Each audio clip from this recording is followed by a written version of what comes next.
మన వారాహి సిల్వర్ జ్యువెలరీలో అద్భుతమైన ఆఫర్స్ పొందండి మరియు కారు గెలుచుకునే గొప్ప అవకాశం. Hello guys, welcome to it's you TV. నేను మీ నందు.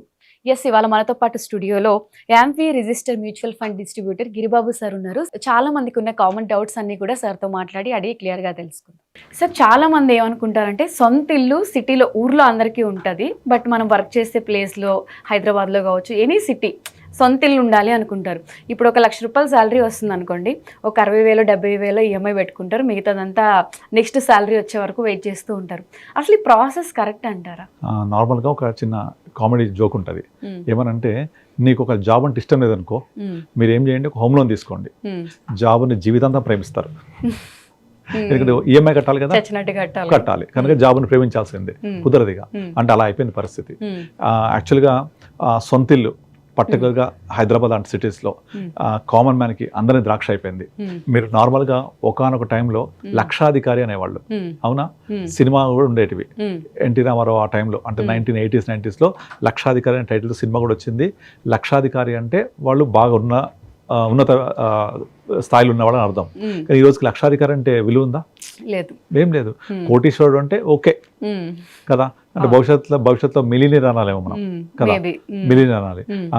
మీలో ఎవరు కోటీశ్వరుడు ఫస్ట్ 1 crore స్టార్ట్ అయింది, ఇప్పుడు 5 crores వచ్చేసింది అది కూడా. సో ఈ 1 crore అనేది మినిమం ఉంటే తప్ప ఇల్లు రాదు. కానీ నేను ₹1,00,000 జీతం, నాకు ఎంత పెరుగుతుంది నా జీతం? మహా అయితే ఇయర్ ఆన్ ఇయర్ ఒక 5 to 8% అప్రిషియేట్ అవుతుంది. అంటే 1,10,000 1,20,000 పెరుగుతూ ఉంటుంది. ఇక్కడ నేను ₹1,00,000 ఇల్లు కొనాలి అంటే 100 లక్షలు కావాలి కదా. మళ్ళీ 100 లక్షలు అంటే నేను ఏం తినాలి?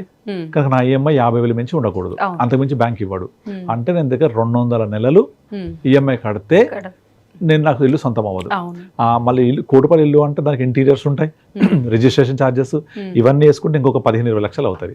అంటే ఒక ₹1,00,000 శాలరీ సంపాదించే వాళ్ళకు ఒక ₹1,00,000 ప్లస్ వర్త్ అయ్యే ఇల్లు కొనాలి అంటే అంత ఈజీ కాదు. సో చాలా చాలా కష్టం. ఇక ఆ కేసులలో మరి నాకు ఇల్లు వద్దా అంటే డెఫినెట్లీ కావాలి. ఇల్లు అనేది ఒక ఇన్వెస్ట్మెంట్ కాదు, అదొక ఎమోషన్ కదా.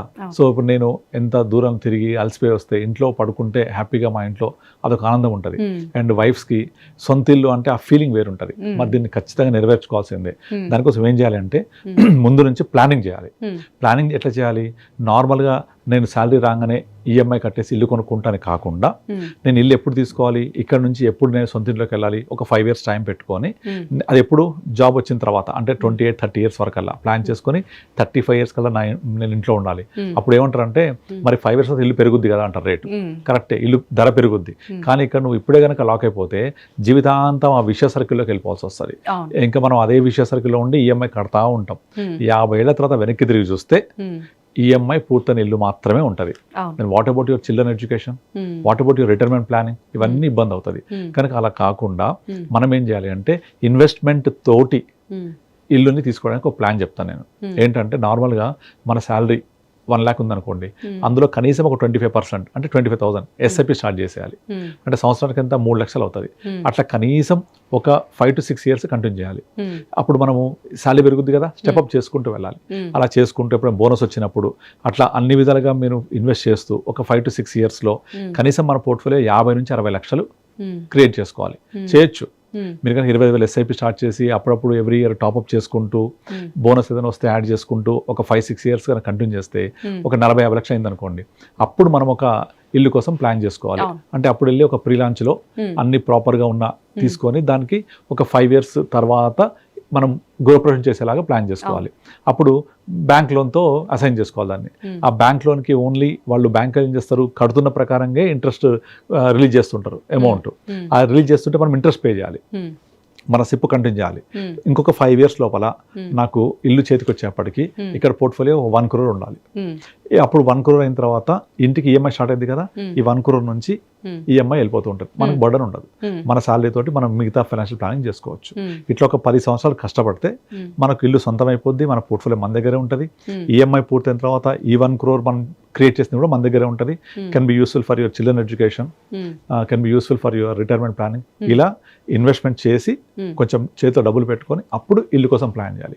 అలా కాకుండా ఇల్లు ఒక్కటే కావాలని ప్లాన్ చేస్తే మిగతా రిక్వైర్మెంట్స్, మిగతా నీడ్స్ అన్ని కూడా చాలా డిస్టర్బ్ అయిపోతాయి. అన్నిటికీ ఈక్వల్ ఇంపార్టెన్స్ ఇవ్వాలి. ఇల్లుకు డెఫినెట్లీ ఇవ్వాలి, అదొక ఎమోషన్. ఖచ్చితంగా నాకు సొంత ఇల్లు ఉండాలి, దాన్ని ఎలా సాధించడానికి ఒక ప్లాన్ చేసుకోవాలి. అవును. సో నేను నా ఓన్ హౌస్ అలాగే ప్లాన్ చేసుకున్నాను. నేను ఒక 5 years తర్వాత నాకు ఇల్లు కావాలని ముందు నుంచే కొంచెం ప్లాన్ చేసుకొని నాకు కావాల్సిన బడ్జెట్లో సగం అంతా కూడా మ్యూచువల్ ఫండ్స్ ద్వారా అక్యుములేట్ చేసుకొని ఇల్లు తీసుకున్నాను. ఇంకా తీసుకొని ఇల్లు నాకు 4 yearsలో పొజిషన్ వచ్చేదాకా నా ఇంకా ఇన్వెస్ట్మెంట్ కంటిన్యూ చేస్తూ ఇక్కడ నుంచి 10th year లోపల సొంత ఇంట్లో, అది మంచి వాల్యూ గల ఇంట్లో గృహప్రవేశం చేశాను. నాకు ఏ బడ్జెట్ బర్డన్ లేకుండా నా ఎస్ఐపి నుంచి చేసిన అమౌంట్ అంతా కూడా ఈఎంఐ కంటిన్యూ చేసుకుంటుంది. అట్లా ఈఎంఐ వెళ్ళిపోతూ ఉంటుంది. నా జాబ్తో వచ్చేది నేను నా ఇంకా వేరే రిటైర్మెంట్ ప్లానింగ్ అన్ని ప్లాన్ చేసుకోవచ్చు. అట్లా నేను చాలా మంది కూడా గైడ్ చేస్తూ ఉంటాను.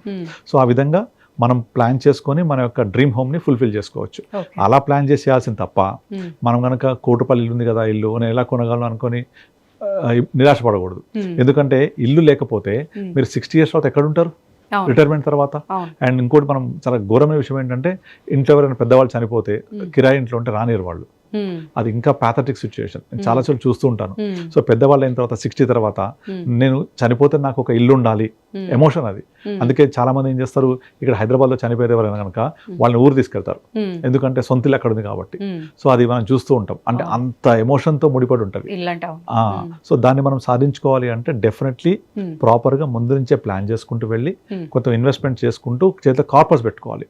లేకపోతే మొత్తం అంతా కూడా ఇంటి కోసము ప్రతి రూపాయి అప్పు తీసుకొని, హోమ్ లోన్ తీసుకొని, పర్సనల్ లోన్ తీసుకొని, గోల్డ్ లోన్ తీసుకొని అందులో ఆ చట్టంలో ఇరుక్కుపోవద్దు. సో అందుకనే ముందు నుంచి ప్లాన్ చేయాలి. అందుకే మన శాలరీ స్టార్ట్ అయిన దగ్గర నుంచే సేవింగ్స్ కూడా స్టార్ట్ చేయాలి.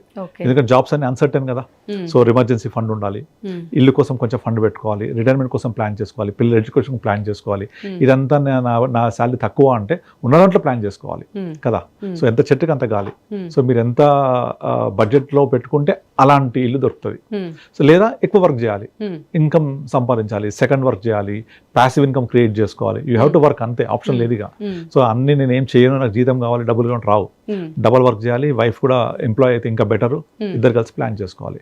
అట్లా ప్లాన్ తోటి మనం ఇన్వెస్ట్మెంట్ ద్వారా మన సొంత ఇంటికల్ని నెరవేర్చుకోవచ్చు. అండ్ మనలో చాలా మందికి ఇలా రకరకాల డౌట్స్ ఉంటాయి. ప్రాపర్గా ఇన్వెస్ట్ చేయాలని ఉంటుంది, ఎక్కడ ఇన్వెస్ట్ చేయాలి, ఎలా ఇన్వెస్ట్ చేయాలి అంటే మనల్ని గైడ్ చేసే రైట్ పర్సన్స్ మనకి దొరకాలన్నమాట. మీలో చాలా మందికి రకరకాల డౌట్స్ ఉండొచ్చు.